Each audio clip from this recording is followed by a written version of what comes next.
Hello, gorgeous souls. Sending love and light to you all. I wanted to hop on for a quick live stream here, sending you lots of light from sunny Florida. It's really gorgeous. This is our best season, actually, like late fall and then all of winter. This is it. This is what Florida is so good for.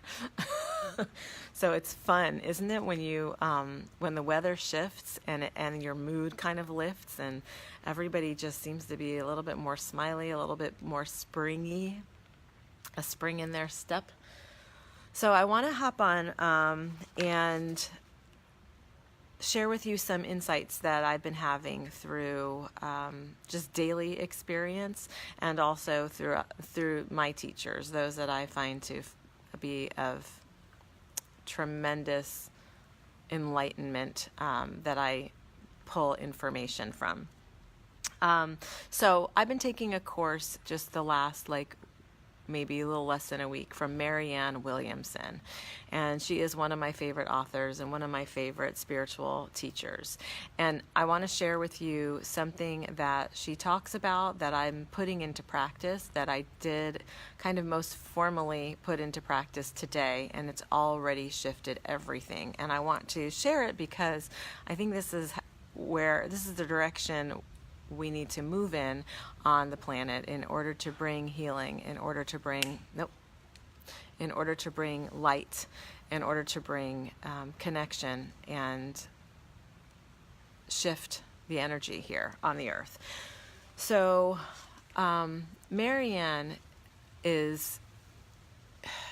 she's just an incredibly powerful speaker, and I feel like a lot of the things that she teaches and that she shares come from this, I almost want to call it a channeled place, right? Her own deep connection to divine source, divine love.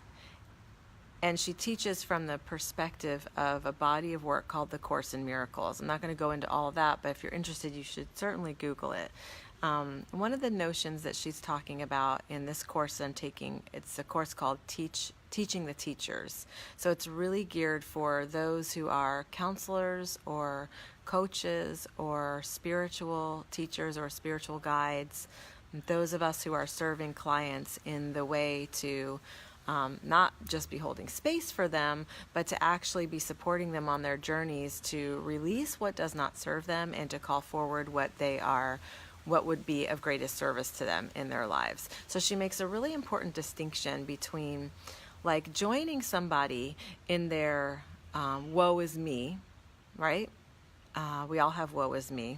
And I think a lot of us have certain friends that we can call for the woe is me kind of energy. I know that, I'm blessed with many, many friends, and different ones have different kind of ways of supporting me. And so if I'm in a lower frequency and I'm just kind of wanting to fuss and complain about something, whatever that might be, then I have certain friends that I call for that purpose, where they will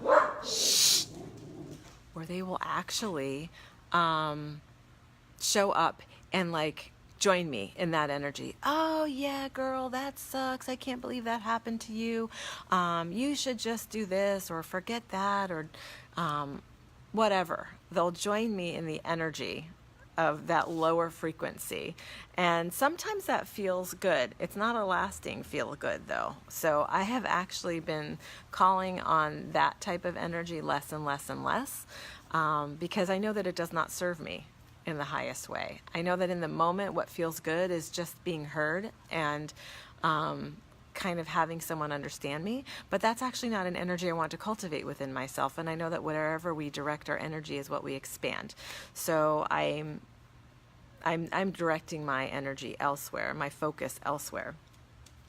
So Marianne says that if every morning when we are at some point in the morning, it doesn't have to be the minute you wake up, although it's very powerful to do it then, but if you can pray then and ask for divine loving support to guide your thoughts, to order your thoughts, to direct your thoughts, and to show you with whom you are best meant to serve, and how and in what way. If you make that request of God, of divine loving energy, then she said there is no way for your day to not automatically be in a absolutely higher frequency. It's impossible for you to not be connected to that beautiful divine loving energy if your first prayer of the day is, God, can you please order my thoughts here all day? Can you please stay with me and show me where I am needing more light, where how I can be a light to others? Who would you like me to serve? She says, where would you, this is what we can ask of God, where would you have me go? What would you have me do? And with whom? And I just love that. And so I did that this morning. I was walking one of my dogs, and I asked for Spirit to guide my thoughts, to order my thoughts, to be, the steerer of my thoughts, and to show me how I could be in my greatest light, to be of a light to the planet. And honestly, I promise you this happened. All I saw, and this is just a mundane Monday, all I saw in my most mundane of activities was just beauty and love. I saw it in the beings around me. I saw it as I was in traffic taking my child to school.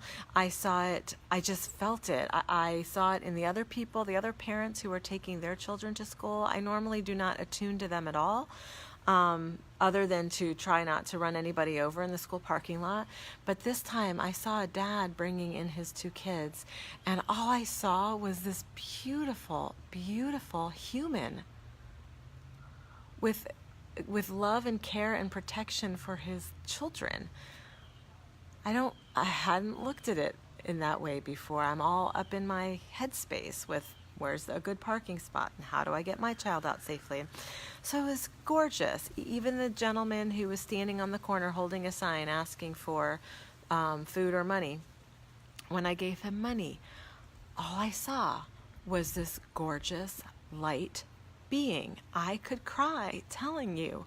It was so obvious, so clear that my request was met. My request was met by God. You want me to order your thoughts? Thank you. I thought you'd never ask.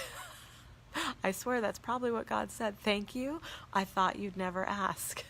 I have done this practice before, but I have certainly gotten out of practice with it.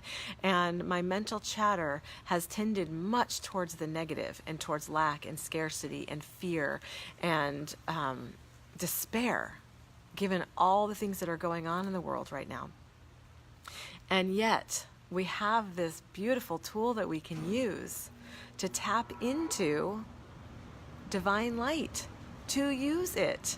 And I always say with my prayers, I always do add in there, please use me as a vessel to spread your love and your light in whatever ways I am able.